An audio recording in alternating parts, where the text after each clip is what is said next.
అదేమిటంటే చంద్రబాబు నాయుడు గారు ఆయనకున్న పత్రికల్లో వేస్తున్నారు, ఇక నాణ్యమైన మద్యం. నాణ్యమైన మద్యం అంటే ఏంటో మరి నాకు అర్థం కాదా. ఎంత తాగినా ఆరోగ్యం దెబ్బతిందా? అంత నాణ్యమైనటువంటి మద్యాన్ని మీరు సప్లై చేయబోతున్నారా? నాణ్యమైనటువంటి మద్యాన్ని సప్లై చేయడానికి మీకు ఎక్కడి నుంచి వనరులు వచ్చాయని అడుగుతా ఉన్నా. మద్యమేగా, తీసేయండి. ఇక మద్యం తాగటం హానికరం అనే పదాన్ని తీసేయండి. నాణ్యమైన మద్యం ఎంతైనా తాగండి అని చెప్పండి. ఇక నాణ్యమైన మద్యం అంట. చంద్రబాబు నాయుడు గారు అధికారంలోకి వచ్చి ఒక నాణ్యమైనటువంటి మద్యాన్ని తీసుకొచ్చి ప్రజలకు సరఫరా చేసేటటువంటి సరసమైన ధరలకు ప్రజలకు సరఫరా చేసేటటువంటి ఒక గొప్ప అవతారాన్ని చంద్రబాబు నాయుడు గారు నూతనంగా ఎత్తారు. నాకు బాగా గుర్తు, నేను కొత్తగా ఎమ్మెల్యే కాకముందు యూత్ కాంగ్రెస్ ప్రెసిడెంట్లో ఉన్నప్పుడు మా స్లోగన్ ఏంటో తెలుసా? నారావారి సారా పాలన డౌన్ డౌన్. ఇది మా మొదటి స్లోగన్ నేను రాజకీయాల్లోకి వచ్చిన కొత్తలో. నారావారి సారా పాలన అనేటువంటి పరిస్థితి ఉంది ఇవాళ.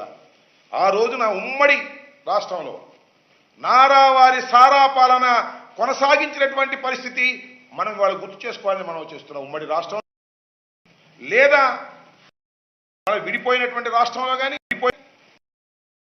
షాపులను స్కాములు, మద్యం తయారీ దగ్గర డబ్బులు సంపాదించి కోటాను కోట్ల రూపాయలు సంపాదించి దాని ద్వారా రాజకీయ నాయకులను కొని దాని ద్వారా ఎలక్షన్ జరుపుకొని డబ్బుతోనే సర్వస్వం చెయ్యవచ్చుననేటువంటి భావనతో చంద్రబాబు నాయుడు గారు మద్యాన్ని స్కామ్గా ఉపయోగించుకున్నటువంటి వ్యక్తి. ఇది చరిత్ర చెబుతున్నటువంటి సత్యం. ఇది చంద్రబాబు నాయుడు గారు అధికారంలోకి వచ్చిన దగ్గర నుంచి మద్యం విషయంలో అనేక స్కాములు చేసి కోటాను కోట్ల రూపాయలు కొల్లగొట్టేటటువంటి కార్యక్రమం చేసినటువంటి వ్యక్తి నారా చంద్రబాబు నాయుడికి ఇవాళ మళ్ళా మద్యాన్ని ఓ స్కాముల్లోకి తీసుకొచ్చి దాని ద్వారా అనేక కోట్ల రూపాయలు సంపాదించాలనేటువంటి ఉద్దేశంతో ఇవాళ కొత్త పాలసీని చంద్రబాబు నాయుడు గారు తీసుకొస్తున్నారు.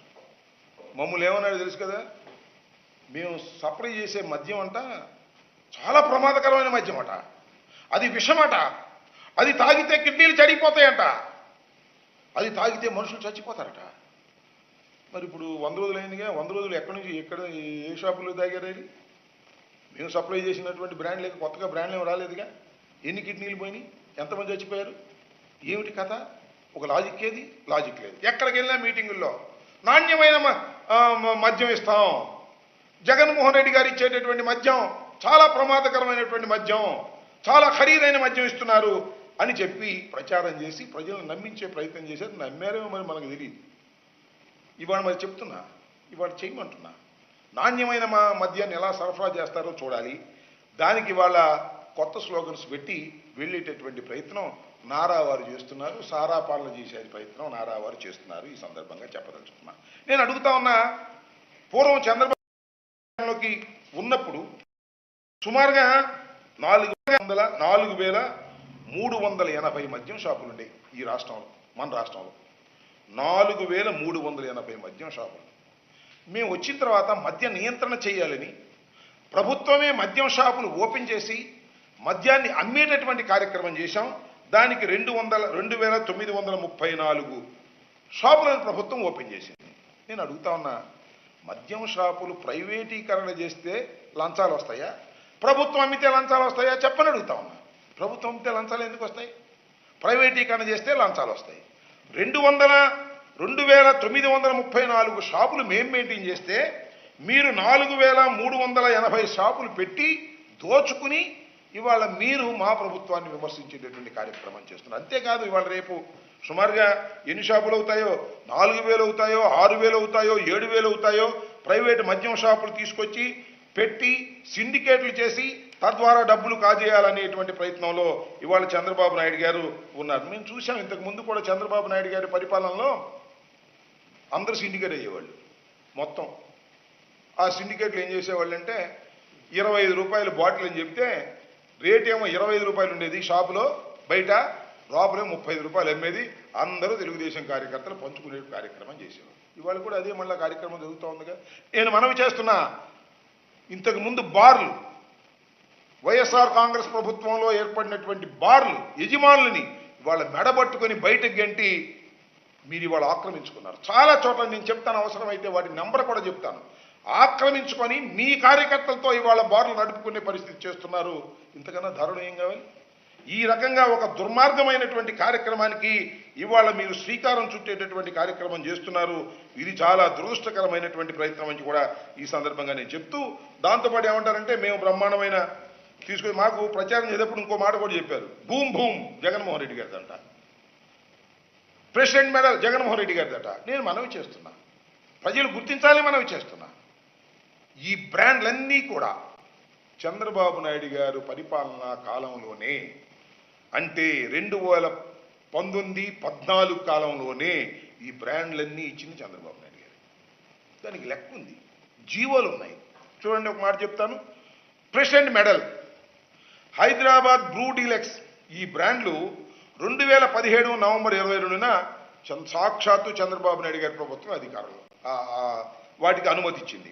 అలాగే governor reserve, life and Napoleon, olden Barton edge, 7 heaven blue, ఈ బ్రాండ్లు కూడా సుమారుగా ఇలాంటి 15 బ్రాండ్లు 2018 అక్టోబర్ 26న ఒకేసారి అనుమతించారు. దాంతోపాటు high voltage, voltage gold, SHG 10,000, British empire super strong premium beer, British empire ultra brand beer విక్రయాలు 2017 అనుమతి జారీ చేశారు. దాంతోపాటు royal palace, new king, sign out, ఈ పేర్లతో విస్కీ బ్రాండ్లు నవంబర్ 9న 2018న వాళ్లే జారీ చేశారు. బీరా 91 పేరుతో 3 రకాల బీర్ బ్రాండ్లను 2019 మే 14న దిగిపోయే ముందు చంద్రబాబు నాయుడు గారు సంతకం పెట్టి ఆ బ్రాండ్లని రిలీజ్ చేశారు. TI marshal house, TI courier Napoleon whisky, brandy బ్రాండ్లు 2018 మే 15న అనుమతించారు. అప్పటి వరకు రాష్ట్రంలో కనిపించని విచిత్రమైన బ్రాండ్లన్నీ కూడా వారి హయాంలో ఇచ్చారు, మా హయాంలో. దీనికి అంతా బురదంతా మా మీద జల్లే కార్యక్రమం పర్మిషన్ చంద్రబాబు నాయుడు గారు పర్మిషన్ ఇచ్చి జగన్మోహన్ రెడ్డి గారి టైంలో ఇటువంటి ఒక అపవాదు వేసి ప్రజల్ని నమ్మించలేటువంటి ప్రయత్నం ప్రతి మీటింగులోనూ చేశారు. వెళ్ళిన చోట్ల తమ్ముళ్ళు మద్యం తాగే మందు బాబులు మీకు నాణ్యమైన మందు ఇస్తాను అని ప్రచారం చేశారు, చౌకగా ఇస్తాను అని ప్రచారం చేశారు. ఇవాళ నాణ్యమైన మందు ఎక్కడి నుంచి ఇస్తారని నేను అడుగుతాను. ఓకే, వండర్ఫుల్, ఇస్తే మంచిదే. మేము ఎక్కడ పర్మిషన్ ఇవ్వలేదు. మొత్తం 5 మినహా మొత్తం చంద్రబాబు నాయుడు గారు పర్మిషన్ ఇచ్చినవే. ఈ డిస్టిలరీలో తయారు చేస్తారా, వేరే చోట్ల తయారు చేస్తారా? ఈ డిస్టిలరీలో తయారు చేసేటప్పుడు నాణ్యమైన ఇంతకన్నా బెటర్ మందు ఎలా వస్తుంది? అదే డిస్టిలరీ కదా. ఆ డిస్టిలరీలోనే తయారు చేసే మందు ఏమి లేదు. మీరు స్లిప్పులు అంటించి ఈ రకంగా చేసేటటువంటి ప్రయత్నం మా మీద బురదల్లే కార్యక్రమాలు మీరు చేస్తున్నారు. ఇది ఒక సరైనటువంటి విధానం కాదు అనేది ఈ సందర్భంగా నేను చెప్పదలుచుకున్నాను. మొత్తంగా ఈ కొత్తగా తీసుకొచ్చేటటువంటి పాలసీ స్కాములకు ఆస్కారం ఇచ్చే పాలసీ, అసలు స్కామ్ చేయడం కోసమే మీరు ఈ పాలసీని తీసుకొచ్చారు. మీ కార్యకర్తలకి, మీ నాయకులకి సిండికేట్లు చేసి మద్యాన్ని అమ్ముకొని వ్యాపారం చేసుకొని డబ్బులు సంపాదించుకోవాలి అన్యాయంగా అనేటువంటి ఒకే ఒక్క దురుద్దేశంతో ఇవాళ ఈ నూతనమైనటువంటి పాలసీని మీరు తీసుకొచ్చారు. ప్రభుత్వమే ఇటువరకు అమ్మేది. ప్రభుత్వమే అమ్మినప్పుడు ఇంకా ఎక్కడ మిస్చీఫ్ దాడానికి అవకాశం లేదు. ఇవాళ ప్రైవేటు వ్యక్తుల చేతుల్లోకి తీసుకువెళ్ళేటటువంటి పరిస్థితి మీరు చేస్తున్నారంటే ఇది స్కామ్కు దోహం చేసేటటువంటి కార్యక్రమం అని కూడా ఈ సందర్భంగా నేను చెప్పదలుచుకున్నాను. ఇంకపోతే